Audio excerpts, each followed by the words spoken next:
Thanks everyone for joining us tonight. Tonight's talk will be given by Dr. Greg Gallant, who is a hand and wrist surgeon at Rothman Orthopedics. He sees patients at our Doylestown and Chalfont offices, and he operates at Doylestown Hospital, Doylestown Surgery Center, and New Britain Surgical Center. There is a Q&A box at the bottom of the screen. If you have questions throughout the presentation, enter them there, and we will take a few minutes at the end to get all of your questions answered. Please don't be too specific. We'll try to keep it kind of broad with your questions. And if you do have anything specific, you can always email me after. So we can take it away from here, Dr. Gallant. Oh, great. Thanks everyone for joining in and taking time out of your busy day. I was just going to talk to you all about just common tendon inflammatory problems of the hand and wrist. Really things that you see or feel quite frequently. So the first thing we need to do is definitions. And what is a tendinopathy? What it is an affliction of the tendon occurring anywhere along its course. And then the sub definitions would be tenosynovitis, which is inflammation of the sheath that the tendon runs in. I tend to think of tendons as straws, and around them is a wrapper, and the wrapper is called the synovial sheath. And the wrapper cells supply the lubrication of the tendon to allow it to glide so easily about the wrist and hand. So tenosynovitis is an inflammation of that synovial sheath that encloses the tendon. Stenosing tenosynovitis, that occurs when there's a size discrepancy between the sheath or thickenings in the sheath, which we refer to as pulleys, and the tendon. So it's a size discrepancy between the sheath and the tendon. So basically the tendon doesn't fit. Other definitions are tendinosis. That is a degenerative change in the tendon. Tendinitis is an inflammation of a tendon caused by injury. So those are the type of definitions we're working with. In tendinosis and what's called tenosynovitis, if you look at it under a microscope, the pathology you will see is an absence of inflammatory cells. It's a little bit, these conditions are a little bit unusual. First thing we could talk about is what's called stenosing tenosynovitis, which is a fancy way to say trigger finger or a locked finger. And what that is remember I said previously that the pulleys or thickening of the synovial sheath can affect certain areas of the hand and wrist. And if you look at this picture right here, I think you can see my arrow. You have a swelling of the tendon right here, and it's trying to go through the sheath in the finger, but it can't do it. And that's what we call a trigger finger. Let's see. And, oh. The incidence of trigger finger is usually about people above the age of 40. Women are affected much more than men. High incidence of this occurs with patients with diabetes, rheumatoid arthritis. I also see it in folks with thyroid dysfunction. And the area which I showed you on the previous slide, and I'll show you again, that's what's called the A1 pulley. And I'll show you on some upcoming slides. The etiology of the trigger finger is really unknown. It's felt to be multifactorial, overuse, genetic changes. You could see it with traumatic injuries, rheumatoid arthritis, which is like an autoimmune condition that attacks bones and joints. But again, you could see it. It's more common in folks with diabetes, thyroid, kidney disease, that type of thing. What it is the sheath or the pulley becomes narrowed, and there's friction against this and the tendon, which causes the tendon to swell up. I like to think of it as almost like the tendon becomes a snake with an egg in its belly. And this distortion, this thickening of the tendon prevents that easy, smooth gliding through the tendon sheath. You could see it again with overuse, inflammatory disorders, systemic disorders. What it is right here is what's called the A1 pulley. You could see my arrow pointing at that. And the nodule on the tendon, that's what happens. The tendon thickens up and it can't pass or passes with a great degree of difficulty through that sheath. And what people will feel is a locking or a clicking sensation. And that's really all a trigger finger is. Normally, as we said, the tendons glide back and forth through the sheath under these pulleys, and the thickening of the pulley catches the tendons. There's two flexor tendons going to each finger. One is called the FDP, the other is called the FDS. And when the nodule forms on one of those tendons, then that tendon gets stuck on the edge of the A1 pulley. So when someone's trying to extend their finger, they either can't do it because the tendon's too thick, or they have difficulty doing it. Here's another picture from the side. And do you see how these pulleys right here holds the tendon against the bone? I like to think of it as almost like a fishing rod, how the rings hold the line. And in this position of flexion, that's kind of when you catch a fish, you have a fish on the end of your line. The tendon remains against the bone. It doesn't bowstring or fall off, and that's due to the pulleys right here. And the A1 pulley is the one that usually is responsible for trigger finger, and this nodule snaps under it, and that's where you get that feeling of triggering or discomfort from it. When folks try to really make a fist against that pulley, the finger can lock, and they often have to pull it out to make it get that sensation of locking to go away. Now, I put on the bottom of this slide that the ring finger and the thumb and the middle finger are the most commonly affected. By far and away, the ring and the thumb are the ones that are most commonly affected. Now, what I mean by congenital and acquired. Congenital, you can see this condition in babies.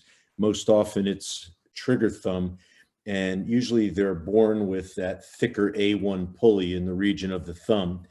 Whereas acquired, which is the one you see in adults, that's more due to overuse and that type of thing. So again, we said the signs and symptoms are clicking, catching, locking, inability to fully extend the fingers smoothly. Of note is some folks can have a bend of the finger, what we call a PIP joint contracture, because they can't quite straighten out that finger. And I also see a lot of trigger finger associated with carpal tunnel syndrome. You see this in a little over 60% of people with trigger fingers have carpal tunnel syndrome as well. All carpal tunnel syndrome is there is a ligament over the wrist, and instead of catching the tendon, it catches the nerve, and that's what gives you the symptoms of numbness.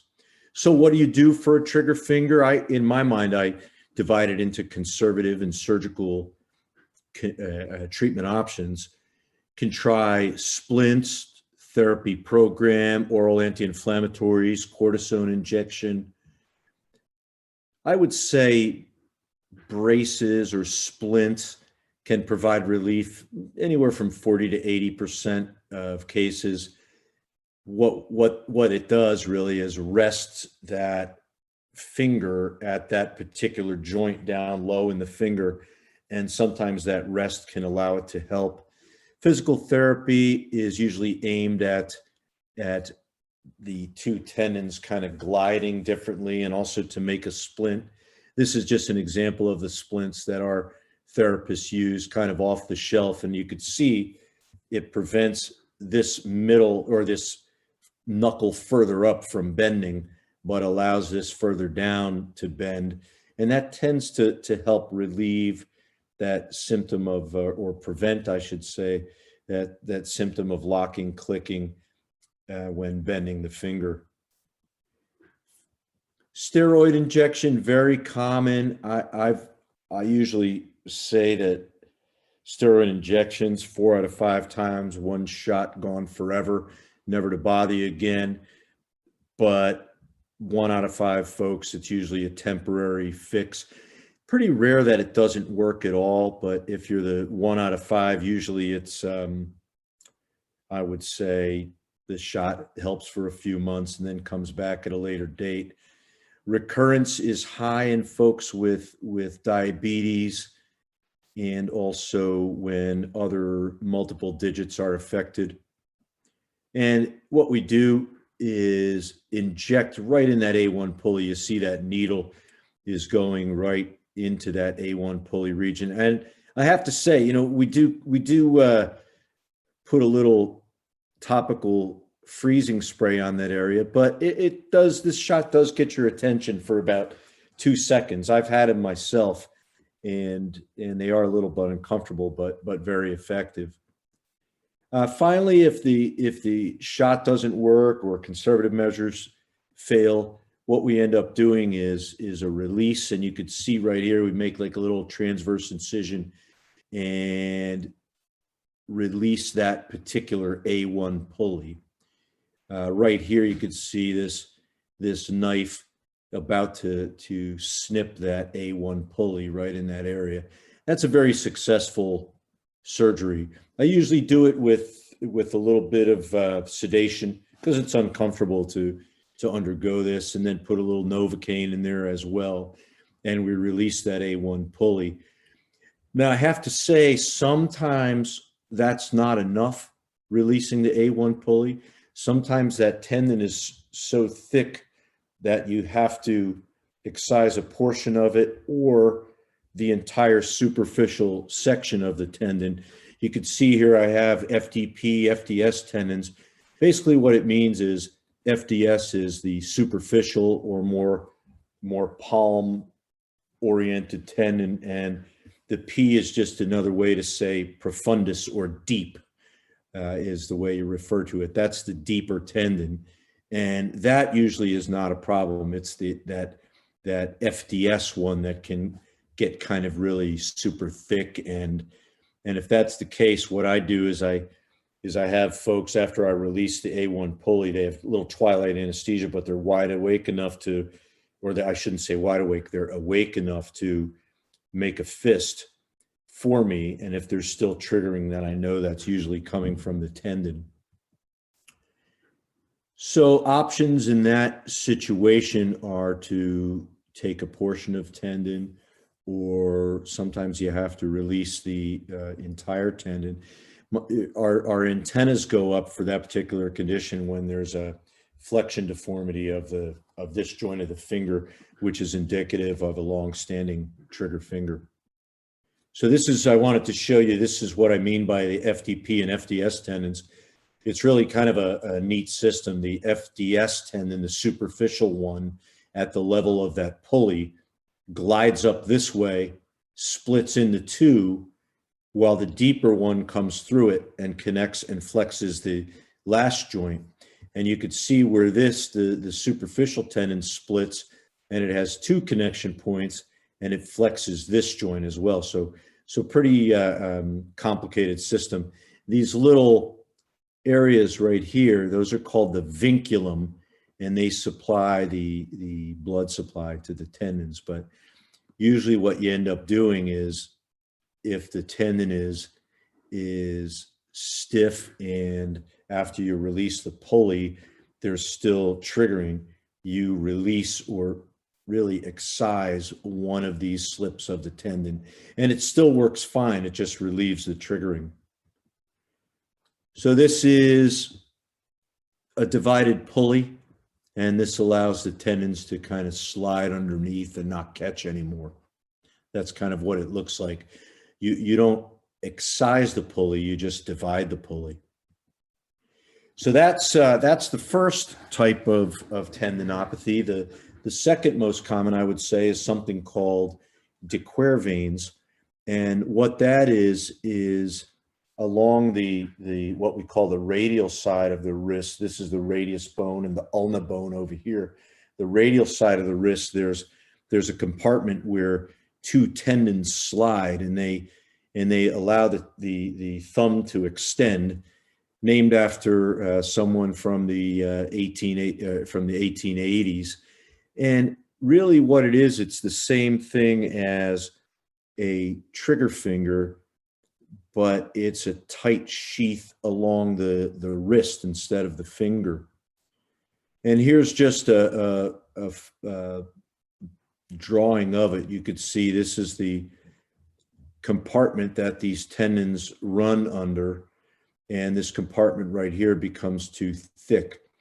Usually you see it in folks between ages of 30 and 50 years. Again, women more common than men. This is quite common in young mothers. When their baby is quite small, they tend to lift the baby under the armpits, and that can cause overuse tendinitis in that particular location. Again, you could also see it in rheumatoid arthritis and other conditions such as diabetes, thyroid problems. Clinical features: there's pain right over that area, some degree of swelling. And this is something called the Finkelstein's test. And you could see the thumb goes into the palm. And I usually don't perform this on folks. I let them perform themselves. I ask them to put their thumb in the palm and forcefully go down, and you'll feel pain right where that redness is. Management, I tend to, in my mind, divide it into conservative and surgical management. Conservative, resting and splints, but that's not, as you can see, it's not highly successful, only 14 to 18%. Also, I find that the splint tends to dig into the area of tenderness there. Physical therapy, minimally helpful. I think you could have them work with tendon gliding, but a lot of times it really is unsuccessful. Steroid injection, I think it's the same. The success rate is the same as for trigger fingers. I usually quote 80% success rate, but can range anywhere from 60 to 100.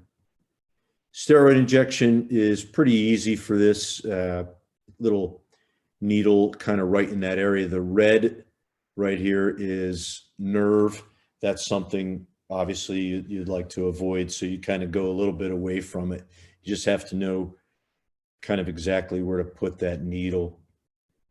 Surgery involves releasing that sheath.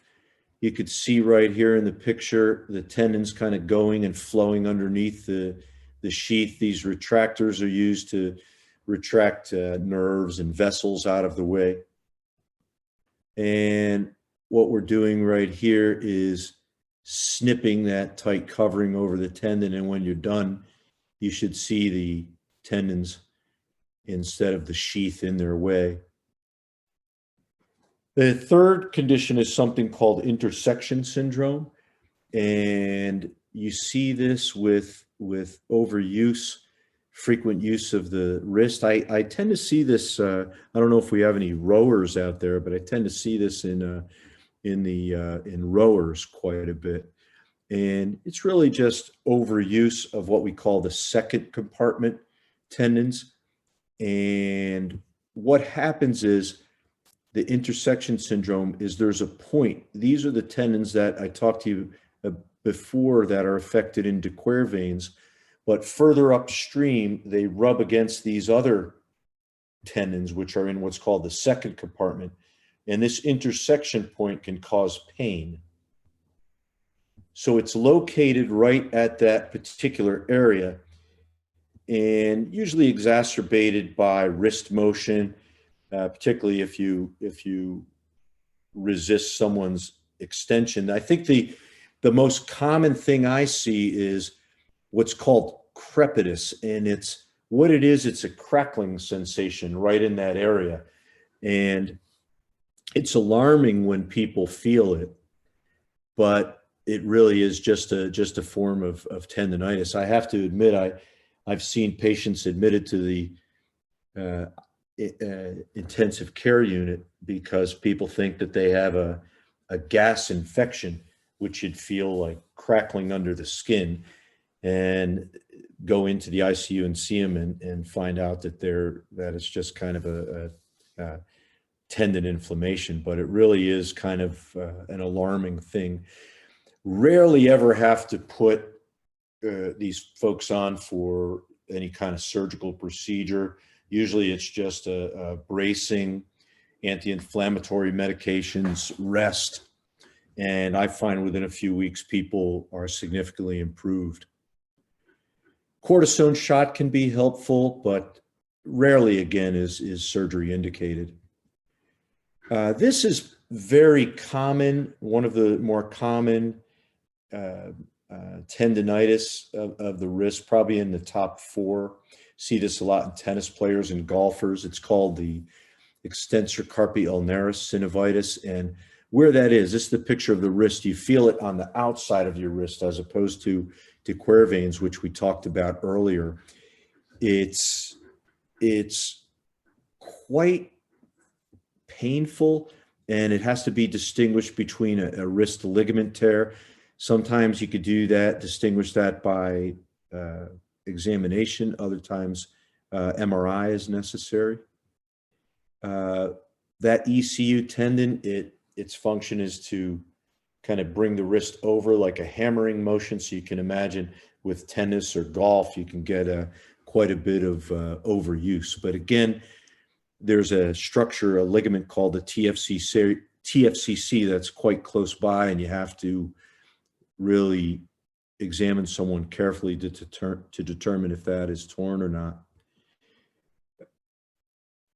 I find that there's 2 conditions that affect the ECU tendon. One is just good old-fashioned inflammation, but the other is where the tendon can slip out of its sheath and people will get a popping-like sensation. I find that just the straight-up inflammation of the ECU tendon is due to overuse, whereas the ECU popping out of its sheath is more of a cause of an injury, or you see it quite a bit in athletes as well. This is what I call the synergy test, and what you do, you could see the arrow right on that tendon is you have someone try to resist you pushing their index and long fingers together, and it really can reproduce the pain. You could see it sticking out in this gentleman, but it really reproduces the pain that you'd see with ECU tendonitis. Pretty valuable test called the synergy test. What do you do for ECU tendonitis? Most of the time, conservative treatment works, but I tell you, this is something that takes a lot longer to recover from than you think. I usually recommend bracing, rest, heat or ice. Usually ice is good for when the condition first starts, maybe the first day or 2. Then after that, I'd transition to heat, oral anti-inflammatories. Occasionally, as you can see in this picture, requires a steroid injection. Now, the dislocating ECU tendon, that's caused by a rupture of the sheath. And you could see in this photo that the sheath can rupture either at the bottom or the top. I would say the bottom is more common. And what happens is the tendon pops out of that sheath. And when someone turns their wrist, can cause a lot of symptoms of pain from that popping sensation. That popping condition, that's something that you really can't manage with casting or conservative measures, that's usually a surgical problem. And what we end up doing is, this is just kind of a diagram of the normal sheath right here. And normally the tendon runs in there. You'd make an incision right in that area. And this is kind of a diagram that shows how you reconstruct that sheath. So this is the ECU tendon. And if it's popping in and out of its own sheath, there's a thickening right here over the extensor tendons that's called the retinaculum. You take a slip of this retinaculum, pass it around, and then sew it back to itself. And usually cast folks for about 4 or 5 weeks, and that really does a good job of preventing that tendon from going up and down. This is just a case of mine. This is, if you can see the upper left-hand corner, right here is the tendon. We just put some bluish marks on it. And this is us kind of fashioning that, taking a slip right here, and then we're going to take that tendon, lay it down, and then try to sew it to itself. So this is, we take the tendon, take this, flip it under the tendon, and then here we have stitches, and then we sew it back to itself. And that's a really good operation for curing this particular condition. And that's really the 4 most common that I see. So this is just our tribe, my daughter's wife, daughter's boyfriend. I couldn't crop him out. Just kidding. He's a good kid. And now we can open it up to questions if you folks would like. Yeah, there are a few, Dr. Gallant, so I will read them over to you. So first question was, what treatment do you recommend for bone on bone in the joint between the thumb and the wrist? Oh yeah, usually what I recommend for that is I'm trying to get my video back on. I apologize, folks. There we go. There we go. What I usually recommend for arthritis, now you have to distinguish that arthritis from that condition I called de quervains. You want to be sure that it's not that tendonitis. A lot of people can have arthritis on x-ray, but aren't very symptomatic. Now, saying that, for the symptomatic folks, couple things you can do, really, if everything else fails, like bracing, anti-inflammatories, topical things, activity modification for arthritis of that joint. If everything else fails, that's where you get into surgical procedures. And what most of them, or I should say all of them, have in common are you have bone rubbing on bone right here. And what you have to do is eliminate that friction or that bone rubbing on bone. So basically what we do is go in there and remove that where it's rubbing. And then you have 2 options. One is something called the tightrope, where you bind the thumb metacarpal to the index metacarpal. I should show you this way. And that prevents the thumb from falling back down, because if you don't anchor this or put something in between there, that bone will just shorten and rub on the next bone down the line. I've tried both surgeries, you know, the what's called the tightrope, where you bind this, or tendon interposition, where you take a little portion of tendon from the wrist and put it in there. For me, I like the tendon procedure because it seems to be lasting. You know, I would say high 90s for lasting procedure. You know, it's a big operation, but once you fully recover, people do really well with that. But I hope that answers the question. Okay. Next question is, how can you straighten out a finger that was broken but healed crooked? Yeah, well, yeah, first, what you have to do is distinguish, is the bone itself crooked, or does the finger look crooked? A lot of times fingers can heal straight, particularly the small finger. A lot of times fingers can heal straight, but they'll end up with what's called a joint contracture. So this joint could be scarred and not allow you to straighten that finger. So you have to distinguish, is it a joint contracture or did the bone heal crooked? If it's a joint contracture, a lot of times physical therapy can loosen up the tightening of the ligaments that occurred with the fracture.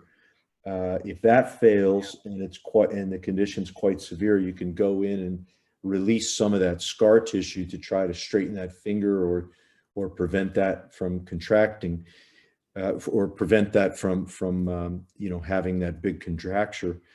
If it's a crooked bone and it's markedly crooked, sometimes I have to say, sometimes you have to cut the bone, straighten it out, stabilize it with like little plate and screws, and then get folks going into therapy. But I like to distinguish between what I call stiff joint and malunion before you decide what to do for that. Okay, next question. This has been so helpful. I am sure I have a trigger of my middle finger. The pain has become a burning type of pain over the past months. Is that the typical pain description? It only locks when I make a tight fist or bump it so that it forces my finger down. The pain is so bad, but the burning pain can be constant. That could be, I would say, usually the trigger finger is painful, but not so much burning pain. You get the triggering of the finger combined with pain. But if you remember from earlier in the talk, 60% of the time, the trigger fingers are associated with carpal tunnel syndrome. A lot of burning pain could be nerve. So it may not just be a trigger finger. It could be trigger finger in combination with nerve pain or carpal tunnel syndrome. I think, that's someone who I would favor maybe getting, if they have numbness and tingling as well. You could oftentimes get a nerve study to assess for carpal tunnel syndrome and that type of thing. Okay. Someone said, you have mentioned physical therapy for follow-up. Is there an advantage to seeing a specialist such as a certified hand therapist? Oh yeah. I mean, what I do after my trigger finger releases, when I release a trigger finger, this skin takes quite some time to heal, and it often heals quite thick before it tends to soften up over time. While that skin is healing and you release that pulley, you don't want that tendon to heal to the skin, because that could cause limited motion as well. So what I've done, I've learned the hard way that the certified hand therapists, otherwise known as CHTs, they make me look good. I tell folks, I'm just the dummy who snips the tight pulley over the tendon. It's the therapists, the CHTs, that make you better. And they're the folks that work with you and get that motion back, soften up that scar. So I have great therapists I work with at Sandy and Liz. I work with them all the time. They make me look good. And I usually, if I do a trigger finger for my own patient's trigger finger release, I usually within 2-3 days after surgery, I'll have an appointment with the therapist and get folks moving right away. But yeah, that is so key to the success of trigger finger surgery is a real good therapist. Thank goodness I'm blessed with them. Okay. Somebody said, what are the pros and cons of wrist MRI for acute and chronic injections? Pros and cons of an MRI for, I guess, if the way I'm translating the question is, does repetitive steroid injections affect MRI? And feel free to answer the question or to ask the question again if I'm answering it wrong. But but I think what I'm understanding is, do repetitive steroid injections, can they harm structures, that you see on MRIs and normal ligaments? I think of cortisone injections as good and bad. It's almost like Drano. If you use enough, it'll take the blockage away. But if you use it too much, it may just rupture the pipes as well. So steroid injections are good, but if given too many, they can cause ligament tear, ligament ruptures. So you have to be a little careful. Most of my colleagues at Rothman, we kind of limit them to 2 or 3, and if folks aren't better after 2 or 3 steroid injections, we kind of move on to another treatment options, like treatment options such as surgery. Okay. What is the recovery time for trigger finger? Would you do both ring fingers at the same time? Recovery, folks can use the hand right away. Like next day, I tell them drive, eat, just don't do anything vigorous, but I encourage motion right away. And then, as I said previously, get folks into therapy. But by the time that the wound is soft and not firm anymore, stiffness is gone, swelling is gone, it's probably about 4 to 6 weeks. It just takes a while, and you're using it all that time, but it just takes that long before you say, hey, I'm completely recovered. I don't even think about it anymore. Okay. Can you do it at the same time as carpal tunnel surgery? Can you do trigger finger and carpal tunnel surgery at the same time? Oh, absolutely. You do that quite a bit. Yeah, absolutely. We do that quite a bit. Okay. Yeah, that's a very common procedure. And then I get folks into therapy after that operation as well. Okay. Someone asks, can quervains be diagnosed with an X-ray? No, it's usually by clinical exam. That's the easiest. And if there's any question, MRI would probably be the study. The reason I get X-rays whenever there's pain in this region is to help distinguish between the quervains and the thumb base arthritis. So that's the value of an X-ray in that situation. Okay. Someone said they're seeing you next week for issues with their wrist post shoveling the snow in January. Can TFCC tears mimic tendonitis? Point tenderness has gotten better, but movement is still painful at times. Yeah, it can. It can. There's some kind of maneuvers that you could do to kind of distinguish between the two, but tendonitis can mimic the TFCC, but usually the TFCC is an acute injury. TFCC tear, the ligament. What the TFCC is, I apologize for not saying. The TFCC is a ligament that anchors the radius to the ulna, and it's responsible for stability of those two bones when you turn the wrist. If that ligament ruptures, it's painful, but that's usually due to an injury, whereas the ECU tendonitis is more of a overuse type of thing. Although I have seen it when people are shoveling snow, they tend to push the shovel firmly into ice, and the shovel doesn't go through it. And that shock type of injury can cause a TFCC tear. Are there any OTC thumb or wrist braces that are helpful? Oh, absolutely. Absolutely. The CVS's and the Walgreens and the Rite Aids, they sell the cock-up wrist splints, which you can get for carpal tunnel syndrome. And they also sell the what's called the thumb spica braces for tendonitis and other things. Everyone always asks me, why did the wrist brace come and hold your wrist like that? Why don't they hold it neutral or flexed? And the reason is years ago, someone did an MRI study, And most of those braces are used for carpal tunnel syndrome. And the carpal tunnel is the reason that people get carpal tunnel syndrome is it's an unyielding compartment, and it's composed of 9 tendons and 1 nerve. And the reason that the braces help is because someone showed on an MRI study that the cross-sectional area of the carpal tunnel is widest or greatest at about 10 degrees of extension.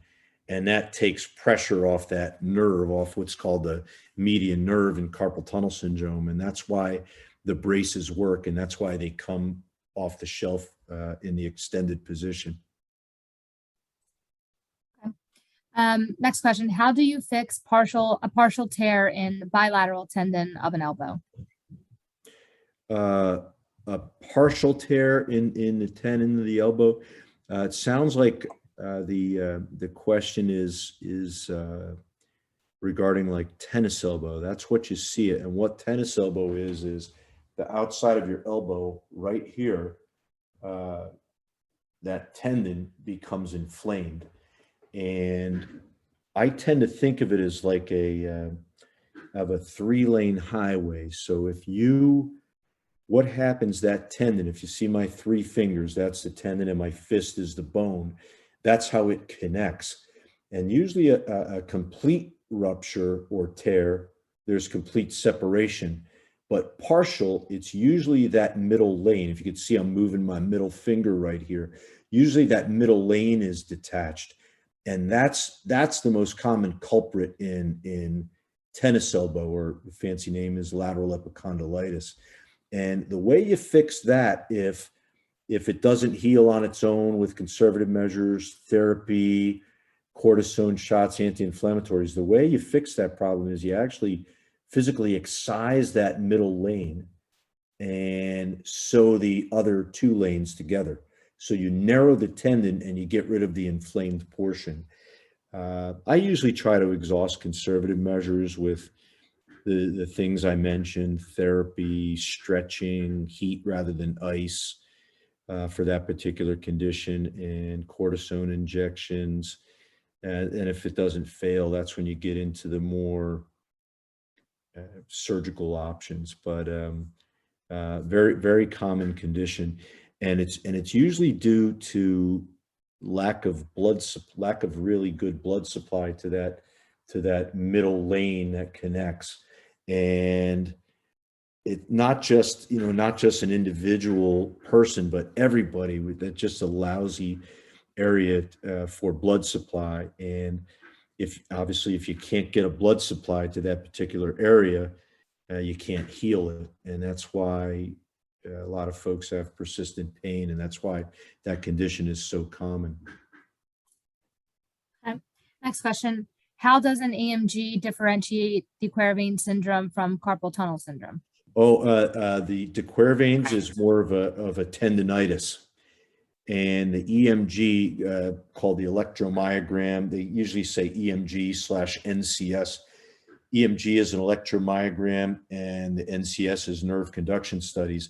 The EMG is meant to basically, what happens is the nerve is stimulated above a level. So say carpal tunnel syndrome is at your wrist.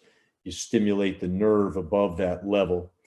And then what you do is you measure the speed and the strength of signal in that nerve across a potential compression point. In the case of carpal tunnel syndrome, the compression is right here, but the nerve can be stuck at the forearm, the arm, or the shoulder.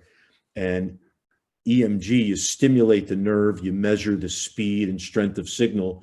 And if the strength of signal and the speed of the signal are diminished, then you know that's where the pinched nerve is. Whereas de Quervain's is more of a tendinitis, not a nerve. That's something you diagnose more clinically or by MRI. And carpal tunnel syndrome and pinched nerves, you really cannot diagnose them on MRI. That's more of a conduction issue, and those things you diagnose with an EMG/NCS.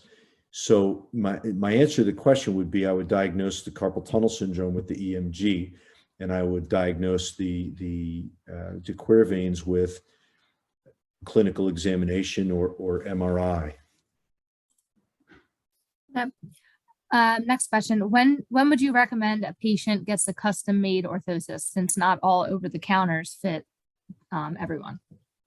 Yeah, I think if you can get it, I would say, and I think the certified hand therapist would tell us too, is I think about 90% of people get a good fit from an off-the-shelf brace, but rarely someone's not anatomy different, but maybe the topography of their muscles and things are just don't match up with a particular off-the-shelf brace. Those are the times when I'm having trouble fitting people in braces. Those are the times when in off-the-shelf braces, those are the times I ask for a custom splint. Okay. There's just one or two questions left. So this person said that they had carpal tunnel surgery on both hands at different times years ago. Now they're having problems with trigger fingers. Are there any precautions or concerns that they should have related on how to proceed? They're thinking about making an appointment with a specialist. Yeah, I mean, I think, as I said, carpal tunnel syndrome and trigger fingers are the same thing, really. The tight ligament over the nerve in carpal tunnel and the tight pulley over the tendon, really the same pathologic process.